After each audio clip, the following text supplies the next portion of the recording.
Good morning student. आज मैं आपके लिए एक बार फिर से कन्यादान पाठ लेकर के आई हूँ। आज मैं आप लोगों को अपने इस वीडियो में इस पाठ के आए हुए कुछ प्रश्नोत्तर जो बोर्ड में आए हैं वो बताने जा रही हूँ। उम्मीद है आप इसे अच्छी तरीके से समझ जाएंगे। समरी आप अच्छी तरीके से जानते हैं कन्यादान पाठ में क्या कहा गया है, ये आप भली भांति परिचित हैं। तो डायरेक्ट हम इसके क्वेश्चन आंसर पे आते हैं। सब कुछ वैसा ही है जैसा आपने मेरे पिछले वीडियो में देखा था, बस थोड़ा सा क्वेश्चन का टाइप चेंज है, तो मैं आपको वो भी समझा दूंगी। तो चलिए मैं अपने क्वेश्चन को पढ़ती हूँ, आंसर आप समझ जाएंगे। क्वेश्चन है, वैवाहिक संस्कार में कन्यादान खुशी का अवसर माना जाता है, पर वहाँ माँ दुखी क्यों थी? क्वेश्चन को आप समझिएगा कि वैवाहिक संस्कार में, इसका मतलब जब विवाह होता है तो उसमें एक संस्कार होता है कन्यादान। कि कन्यादान खुशी का अवसर माना जाता है। खुशी का अवसर कैसे? हर माँ बाप की ये ख्वाहिश होती है कि वो अपनी बेटी का कन्यादान करे। कन्यादान एक पवित्र प्रथा भी है, लेकिन यहाँ पर माँ दुखी क्यों है, क्वेश्चन ये है। तो सबसे हम पहले बताएंगे कि वैवाहिक संस्कार के रस्मों में कन्यादान एक पवित्र और महत्वपूर्ण रस्म माना जाता है। शादी में कन्यादान होना जरूरी है और लोग कन्यादान करके अपने आप को पवित्र समझते हैं। मीन्स उनके हमारे धर्म के अनुसार कि कन्यादान सबसे बड़ा दान माना जाता है। लेकिन इस पाठ में माँ दुखी है। माँ के दुखी होने का कारण है कि माँ का अपनी बेटी के साथ विशेष लगाव था। दोनों एक दूसरे के सुख दुख की साथी थी, एक दूसरे के साथ अपने हर सुख और दुख को बांट लिया करती थी।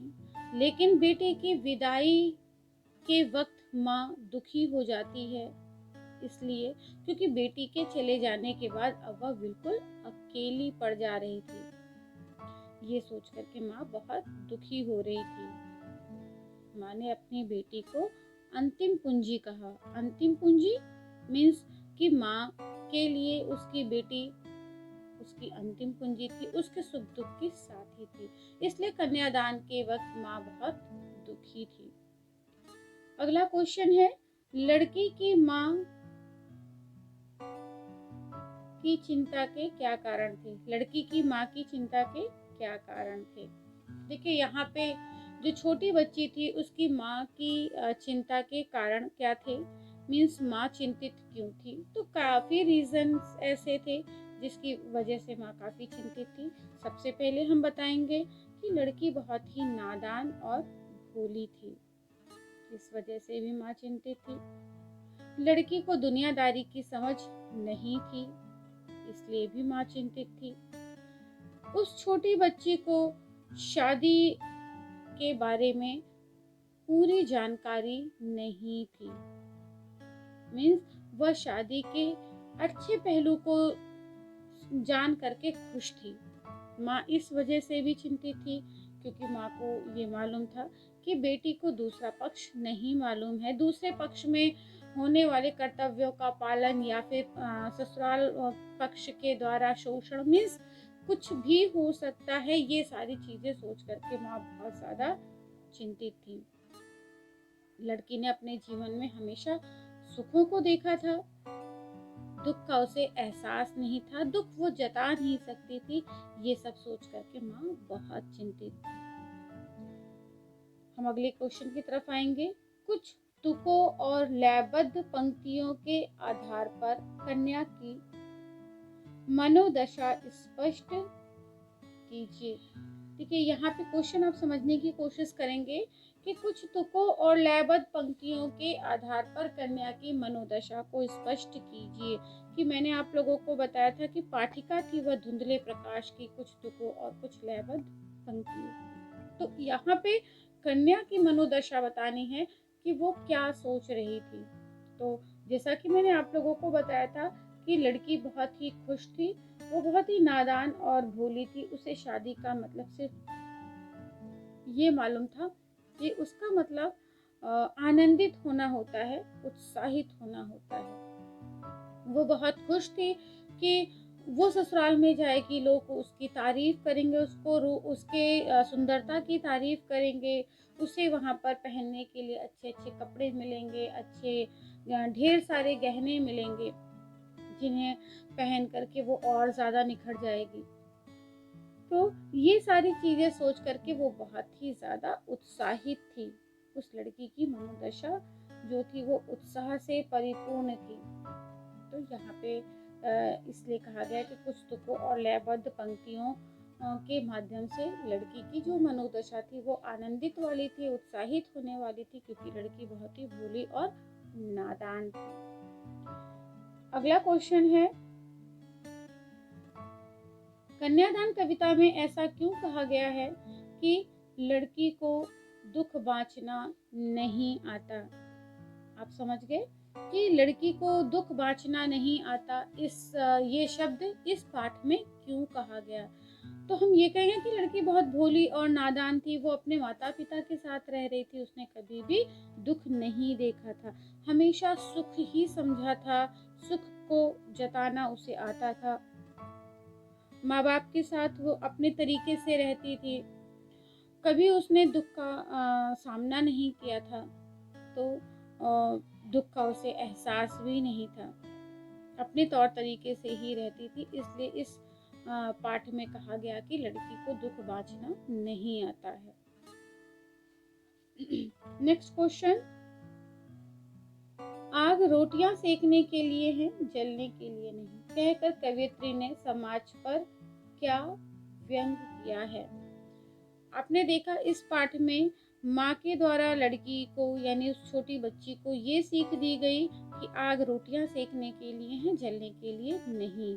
माँ ने ऐसा इसलिए कहा कि जब ससुराल में जाना तो आग का प्रयोग उचित जगह करना, मीन्स उसका प्रयोग रोटियां सेकने के लिए होता है, लेकिन समाज परिवार से कभी भी दुखी होकर के अपने आप को जलाना नहीं। माँ ने ये सीख अपनी बच्ची को दी। लेकिन समाज पर क्या व्यंग किया गया है, हमें ये बताना है कि इस कविता के माध्यम से समाज के उन लोगों पर व्यंग किया गया है जो अपने घर में अपनी बहुओं को प्रताड़ित करते हैं, उनका शोषण करते हैं, मानसिक और शारीरिक शोषण करते हैं। तो ऐसी परिस्थिति से जब लड़की बहुत ही ज़्यादा दुखी हो जाती है तो वो बहुत ही गलत कदम उठा लेती है, या तो आत्महत्या कर लेती है या आत्मदाह कर लेती है, खुद को जला देती है, या फिर दूसरे पक्ष में अगर हम देखें तो ससुराल वालों के द्वारा उसे जला दिया जाता है या मार दिया जाता है। तो ये सारी बातें इस पाठ के माध्यम से समाज के इस पक्ष की ओर ध्यान केंद्रित करके ये व्यंग किया गया है। नेक्स्ट क्वेश्चन है, कन्यादान कविता में नारी सुलभ किन कमजोरियों की ओर संकेत किया गया है? देखिए इस पाठ में नारी की कुछ कमजोरियों की तरफ संकेत किया गया है। ये कमजोरियां इस तरीके से हैं, इस प्रकार से हैं कि अगर हम देखें तो एक लड़की को अपनी प्रशंसा सुनने की, लड़की इन द सेंस हम सारी नारी जाति की बात कर सकते हैं कि उन्हें अपने रूप सौंदर्य की प्रशंसा सुनने की आदत होती है, कि अगर कोई हमारी तारीफ करता है तो हमें ऐसा लगता है कि हम बहुत अच्छे लग रहे हैं और लगता है कि हमारी तारीफें यूं ही होती रहें। तो यहाँ पे सबसे पहला ये था कि अपने रूप प्रशंसा की तारीफ सुनना हर स्त्री को अच्छा लगता है।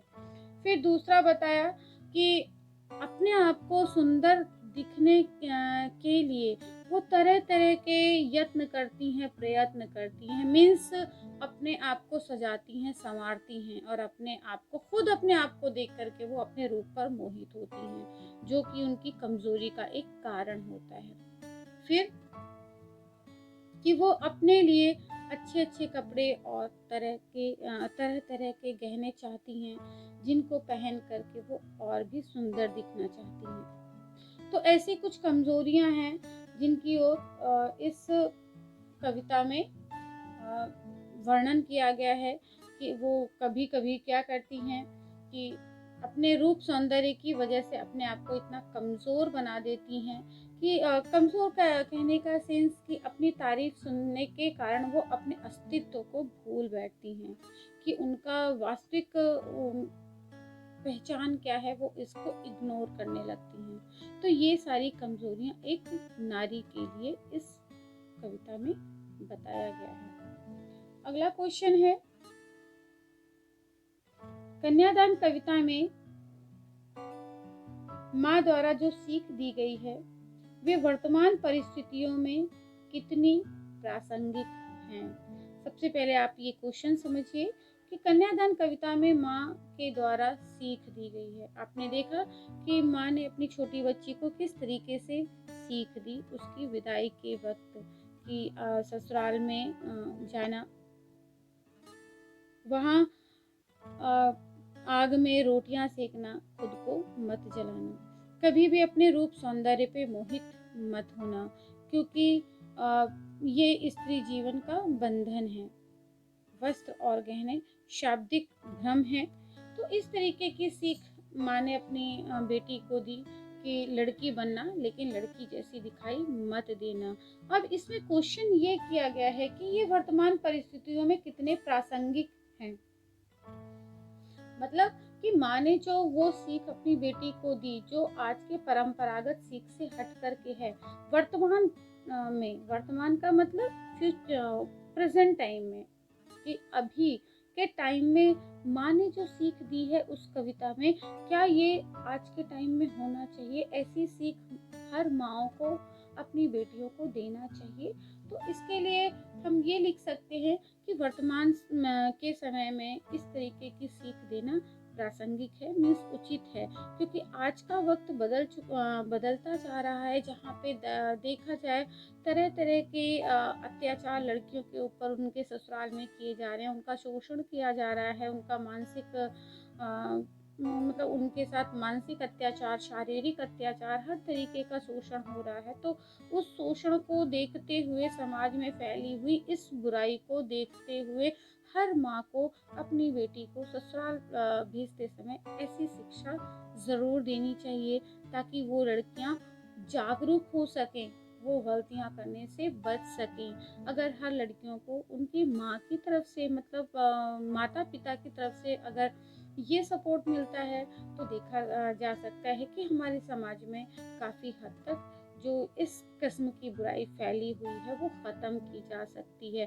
तो आज के वक्त में इस तरीके की शिक्षा देना पूरी तरीके से प्रासंगिक है, मीन्स उचित है, जैसा कि कन्यादान पाठ में माँ ने अपनी बेटी को दिया। तो बच्चों, मैंने आप लोगों को इस चैप्टर में सारे क्वेश्चन आंसर बता दिए। आप अच्छी तरीके से ये समझ भी गए होंगे। आपने पाठ की व्याख्या को अच्छे से समझ लिया, पाठ में आए हुए प्रश्नोत्तर को अच्छी तरीके से समझ लिया। तो उम्मीद करती हूँ अब आपको कोई प्रॉब्लम नहीं होगी। मैं अपने बातों को यहीं कंप्लीट करती हूँ। धन्यवाद।